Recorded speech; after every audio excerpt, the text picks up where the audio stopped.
All right, don't have any injuries for you. Everybody's going to practice today, so that's a positive. Look for the challenge of playing the Ravens. Good football team. We played them the last couple of years. We think they know us and we know them pretty much, so should be a heck of a battle. And look forward to that challenge. Look forward to coming back here to Arrowhead and playing. So, anyways, with that, time's yours.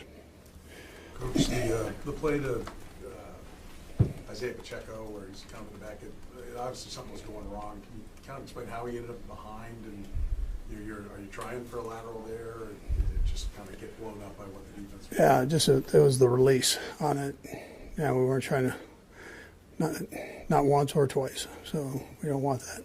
But he was trying to chip on the tackle and got caught up in there, and it bumped him out too wide. So we'll fix that. Have you seen enough from Xavier that the optimism level has grown for a return potentially this week? Yeah. How important is it just to see him in practice and being more than limited to get him out there? Yeah, well, I mean, we'll just evaluate him and take it day by day, but he feels good, so we'll see. How have you been going across just, this offense with, you had Taquan and Juju, and now you bring Xavier back, and then in the preseason you were doing it with Rashid. Just how have you guys just adjusted, basically week to week, having kind of... Yeah, sure. I think one of the great things is that Pat's been able to get some game time with a couple guys that he didn't have a lot of game time with, between Hollywood and 80. So, I mean, I think it's a positive thing. And then when the other guys come in, then he's got experience with them. So, but I look at the production of the other two guys, Hollywood and Thornton, and it's been, I think that's a real positive for the team going down the road here. Andy, Pat talked in the offseason about how you told him to throw deeper, but what does it say to you about him that he's gone out there and worked on it, and now he's doing it and has had success with it every game? Yeah, well, we practiced it, so he could. You've got to practice that. The percentages go down on long balls anyways compared to the short intermediate game. So the further you go down the field, so you've got to put in the time there and practice it. And as coaches, we've got to make sure we give him an opportunity to do that before game time. So we spent a little bit more time with that, so it'd be part of the offense, and then he could get used to these guys, doing their routes. Coach, I heard a little bit of Travis's podcast today. So he said he's confident. Momentum's going the right way with the offense. Did you feel like after halftime, and you came back and watched everything, you guys got some good things going and brighter days ahead, regardless of who's out there with the receivers and all? Yeah, I thought it was better the second half, for sure. Yeah, ended on you end on a good note that way, but you got to build on that. So that's you're going against a good defense, so you got to make sure take care of business this week. Make sure we detail our work. We talked about that Ravens defense. They're obviously not happy to be 1-2 either. This is neither one of you thought to be right here, but what did you see from them in recent study on what they have defensively for you guys? Yeah, well, Orr he's a good one. So defensive coordinator, and he brings guys from all over when needed, and at the same time they play good sound defense. On top of that, they've got good players. I'm sure he'll have some change-ups from what he did with us last time, which is, we'll just have to adjust to it. So, but he does a nice job with that defense. He's got a lot of flexibility there with what he can do and with the players. What do you expect from them? I mean, they got their backs to the wall. That's the way they're approaching it. Yeah, sure. They're a tough football team. It should be a good, tough football game, and that's the way you prepare yourself. Sure. Coach, Juwan had another penalty the other night, and obviously it looks like that knee at the ankle injuries have been an issue for him too. Is there any point where he might need a break, or do you still have complete confidence in his health and his status right?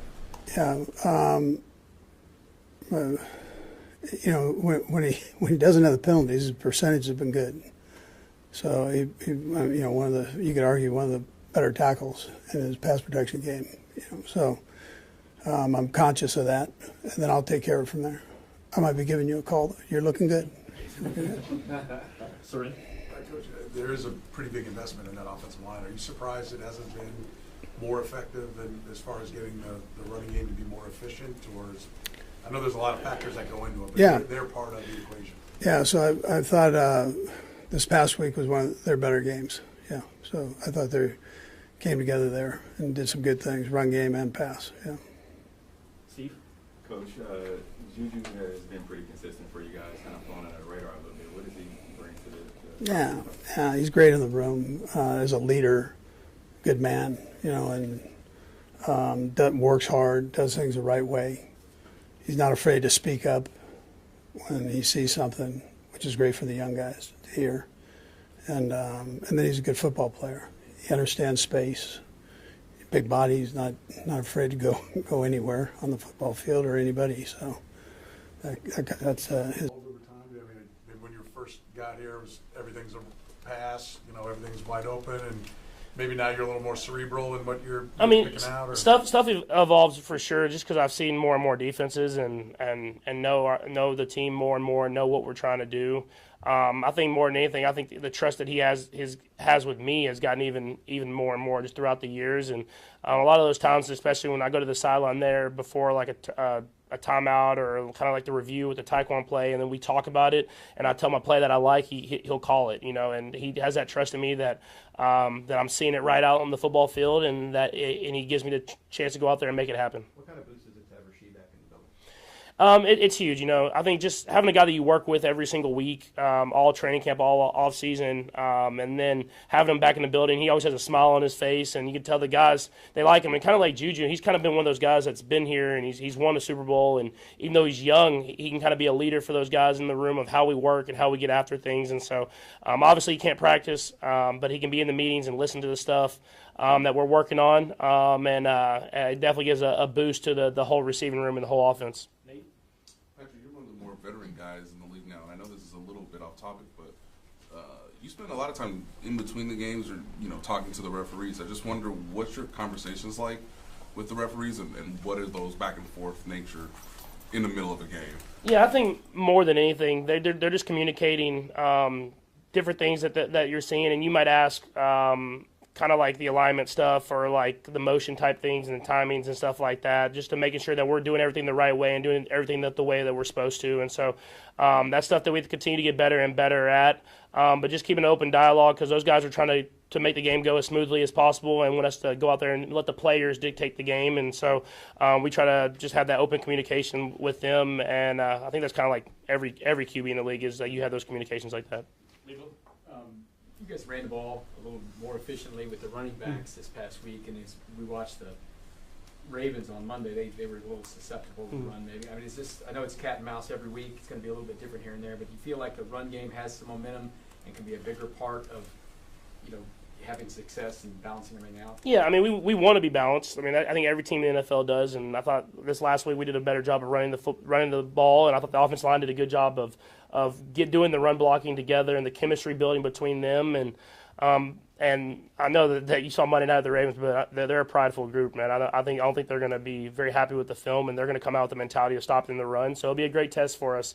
And so it'll be able to go up there and be able to run the football and then be able to pass off of it will be important to us. Stay balanced and go up against a team that's going to be as hungry as we are. So it'll be a great football game this weekend. Matt, how much, Patrick, in the last 3 games, and especially in the second half, have you felt that, you talked about the offensive line and the job they've been doing in pass protection, that you've been allowed the ability to push your eyes downfield and maybe look for some of those targets? Do you feel that increasing in your trust in that ability? 100%. I mean, I think that's been huge. This last defensive line that we played had all type of first rounders, all type of talent, and I thought the offensive line did a great job of giving me time to throw the ball down the field. And it's my feet, you tell, are a little bit more calm because I understand that these guys can protect and they can give me time to make these throws, and I'll continue to get better and better at that and try to make some of these throws more accurate down the field, and instead of hitting 1 to 2 a game, making that 3 to 4 and then 5 to 6, and then defense will back up and it'll help us out with other stuff within the offense. And so I'm just excited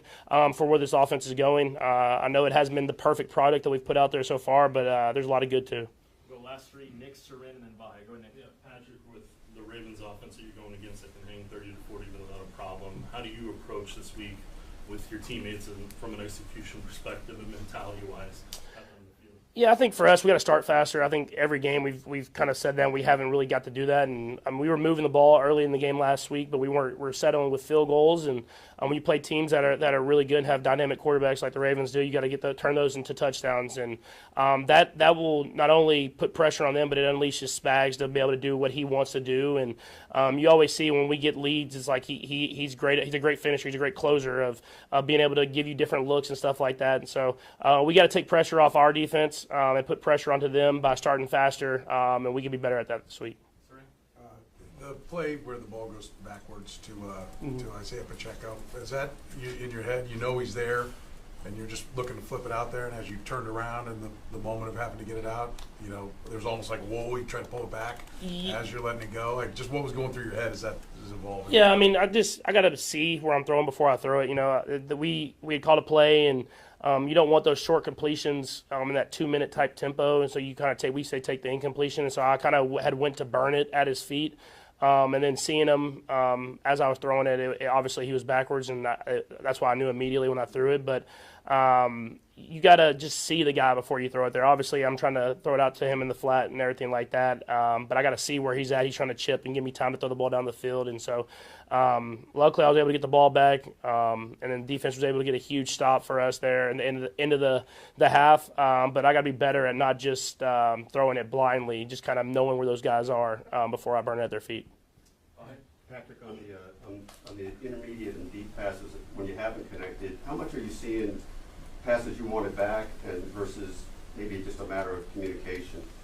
I would say the one that I for sure wanted back was the post one before the half. I knew that when Taekwon won, I knew that the backside guy had gotten held by the route that we had, the backside safety, and so I could probably put that ball out further. I threw it more across the field, but with the leverage that the corner had, I wish I'd have thrown it further and let Taekwon just run underneath it, probably a touchdown if I do that. And then the one that was on the 3rd and short, it's kind of just more of a miscommunication, just knowing that I would want it. If I had more time, I could have sold it a little bit more, but it was a run play, so I didn't want linemen downfield, and so I kind of wanted Taekwon's eyes back a little bit earlier, but he sees the open space, and so that's just communication stuff that we can work on, and he's in a bigger role in the stuff that he hasn't done before, and so that'll be important. I mean, obviously, we missed a touchdown, we still win the game. He'll learn from that. We'll hit next time we get the opportunity. The Kansas City Chiefs faced an immediate challenge when Xavier Worthy went down early in their 2025 season opener. With Chiefs Kingdom anxiously watching and Rashee Rice sidelined until Week 7 due to suspension, fans began questioning which player would emerge to fill the void at wide receiver. The answer came from an unexpected source who has seized this opportunity with both hands. Tyquan Thornton, the former New England Patriots second-round selection, has completely transformed his NFL trajectory since joining Kansas City. This career renaissance represents his most productive stretch since his promising rookie campaign in 2022, when he appeared in 13 games and accumulated 247 receiving yards for the Patriots. Through just 3 games with the Chiefs, Thornton has already collected an impressive 171 receiving yards, putting him on pace to potentially double his best professional season. The former Baylor standout showed flashes of his potential during battles against both the Los Angeles Chargers and Philadelphia Eagles in Week 2. However, his true breakout moment arrived in Week 3, when the Chiefs dominated the New York Giants. Thornton exploited mismatches throughout that contest, demonstrating the speed and route-running ability that made him a coveted prospect coming out of college.